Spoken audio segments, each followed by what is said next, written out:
I took an entire day of rest where I threw my to-do list right out the window and actually learned more than I expected I would.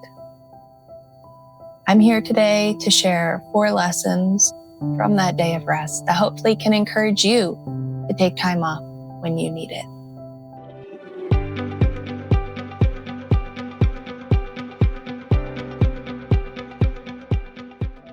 Hi friends, welcome back or welcome in. If you're new here, I'm Kay, wife, mom to 2, accountability coach, and a photographer. We're in a new location today, my cozy reading corner, and I'm trying it out. Let me know if you like it. I'm not sure. I still like my other corner, but maybe I'll use 2. So I took a whole day where I threw my to-do list out the window, and I posted a video about it.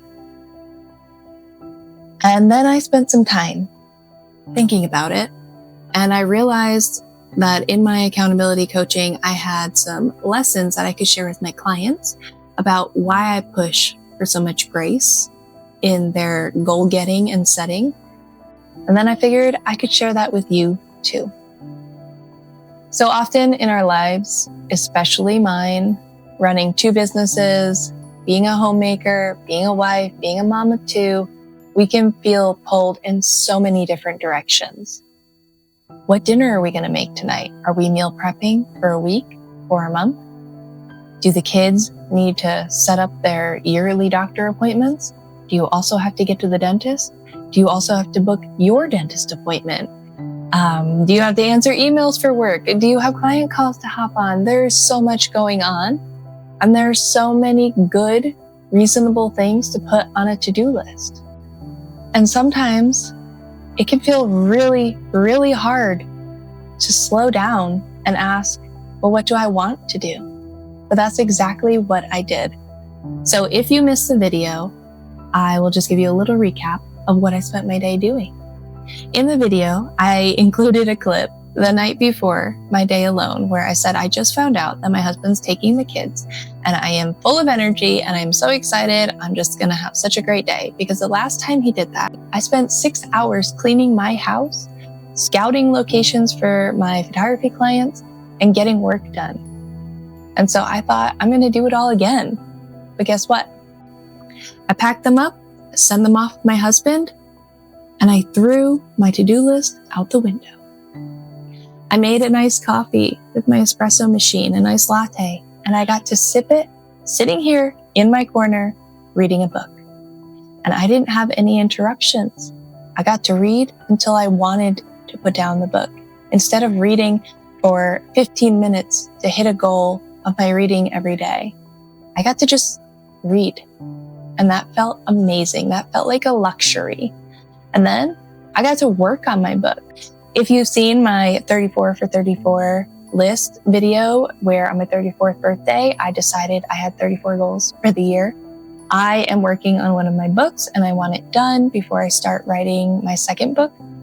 And part of that comes with a lot of sitting at my computer, editing, rethinking scenes, really getting into deep focus work. And I typically don't have that time.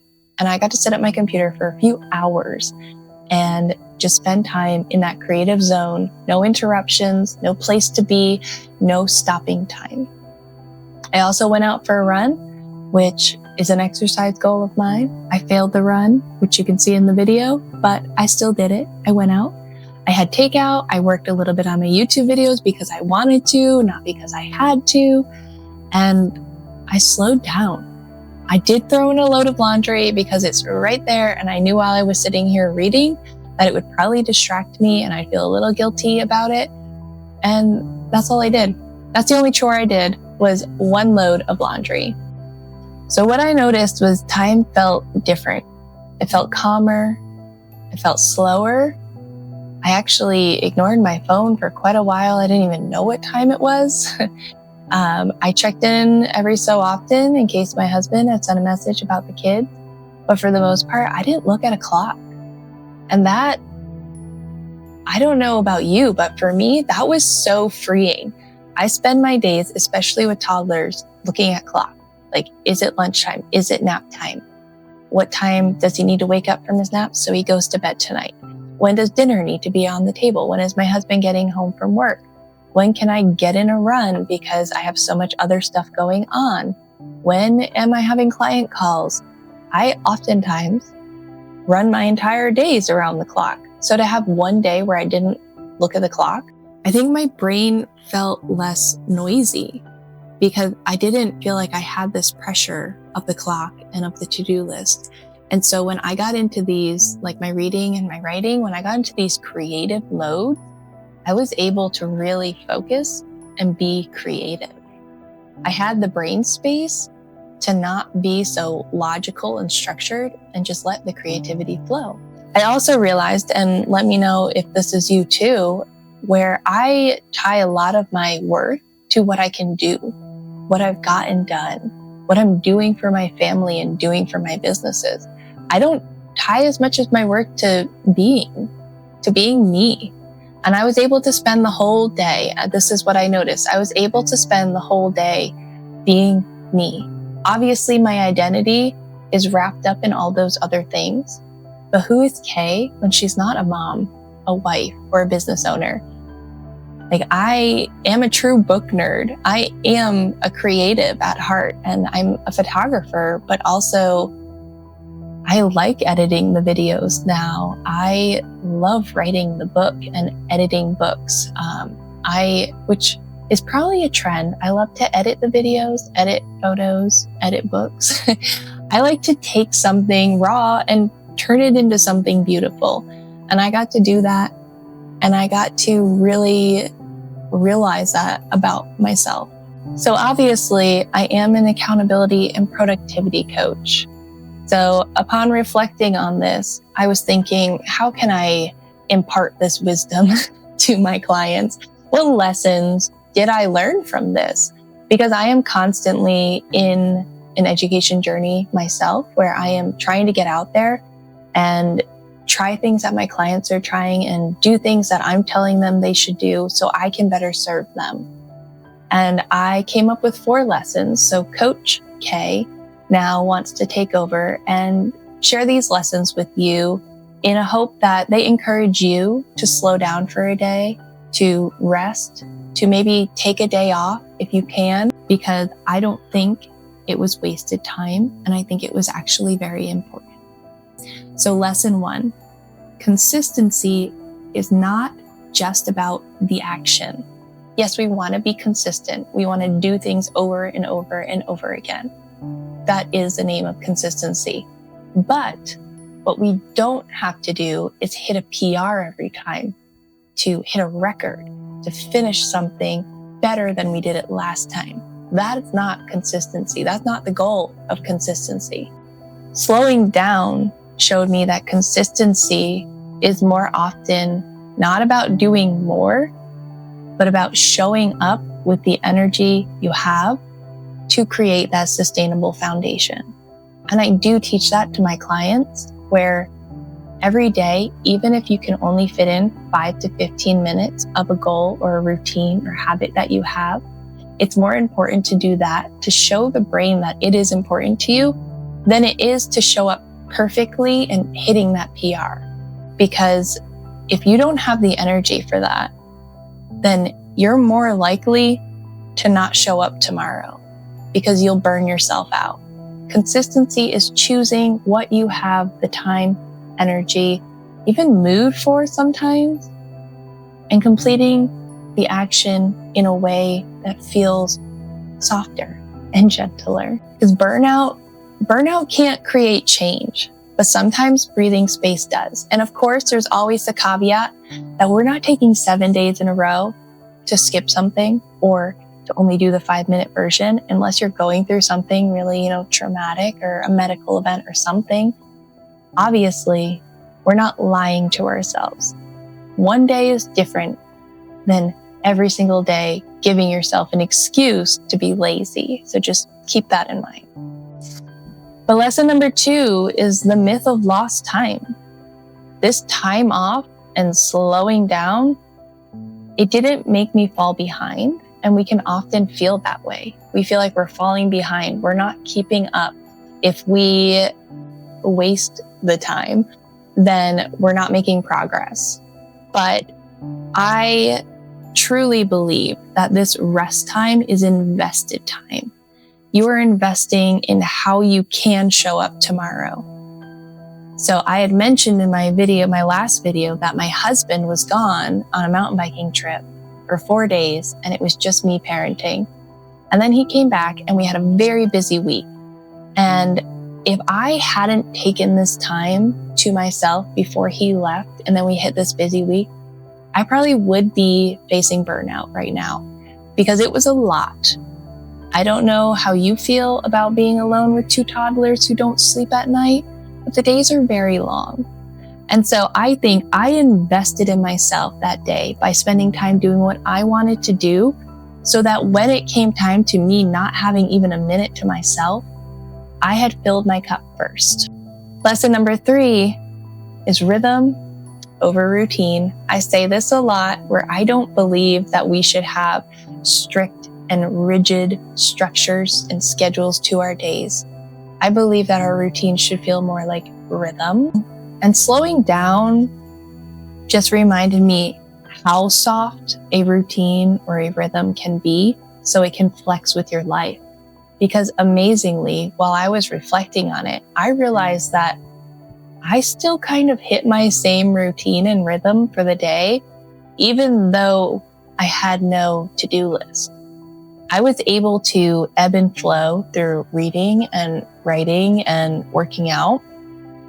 But in those moments, I was still following a general rhythm of my day where I do wake up and have coffee and breakfast with a slow entry to my day. I typically spend the morning doing a lot of imaginative, fun, hands-on play with the kids. And I was able to read, which to me is very imaginative because when I read books, they play like movies in my mind. And that was my morning. But then also after lunch, I went into my creative work with my book. And typically that's when the kids and I do our art projects and our creative work, or we go outside and we're building outside, we're making soup with leaves. And I realized that I was kind of hitting a creativity rhythm in my day, where typically that's what I'm doing with the kids. But here's what I was doing as just me. And then I went for a run because typically I wait until my husband comes home from work and has the kids, and then I go out for my run. And I almost did it around the same time. Then I had my shower and my dinner, and then I settled onto my computer for YouTube videos in the evening, which is what I do now. After the kids go to bed, that's when I do my editing.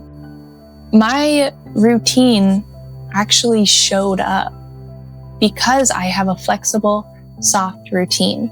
And on this channel, I'm all about being softer with ourselves and kinder to ourselves and gentler with our goals.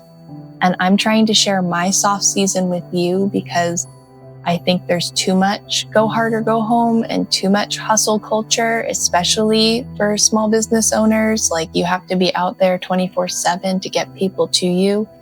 And I want to come from a different place, and I have been rearranging my life to be in this softer place.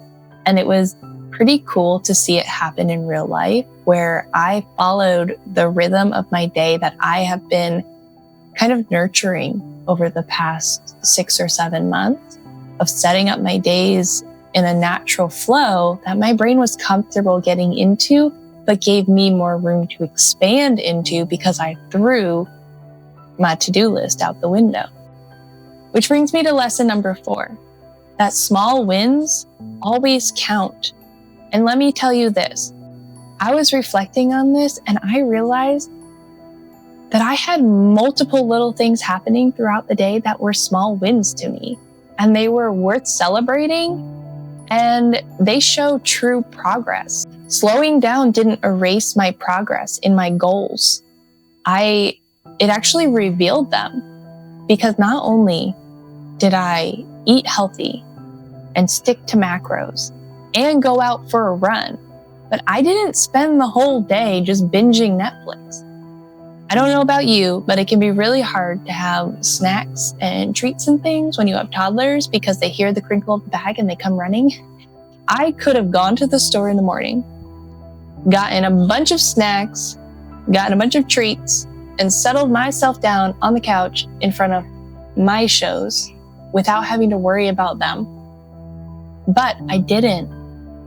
I did things that moved my 34 for 34 list forward. I did things that moved my health and fitness goals forward.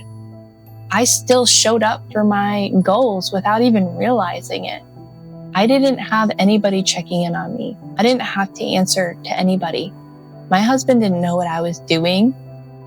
But instead of feeling like it was, I get to finally do whatever I want to do and I want to do nothing, it was, I slowed down and I still hit small wins. I still progressed, and I'm really proud of that. Because I think if you are kinder with yourself, if you are working towards creating this sustainable change in your life by having rhythms that ebb and flow with your life, and by having this consistency that builds on sustainable small steps, then when you do slow down for a day, you actually feel motivated to keep going after your goals. And I got to do it in a way that felt like rest for me and that served me in that moment. And this is what I do as Coach K. I try to take this shame-driven spiral and shift it to gentle accountability.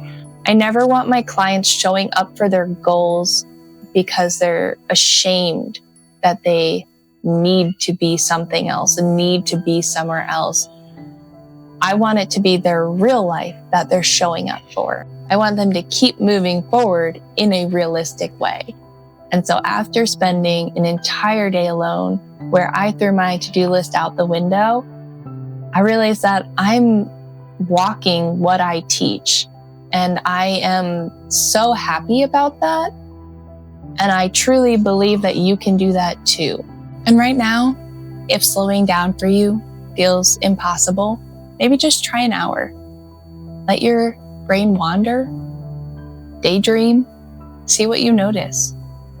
If you can ignore all the distractions, all the directions that you are pulled, what does your brain want to do? What do you want to do? And who are you? Thanks for joining me today. If you feel like it, comment down below. Tell me what's one small thing that you're going to do this week to slow down, to take a moment where you prioritize yourself over your to-do list. And as I mentioned, I created this place to be a soft space for us to land, to get out of the hustle culture, to get away from comparison, and just be softer on ourselves and gentler with our goals and our routine, how we speak to ourselves and how we treat ourselves. So if you like this type of video, hit subscribe, leave a like, and I'll see you in the next one.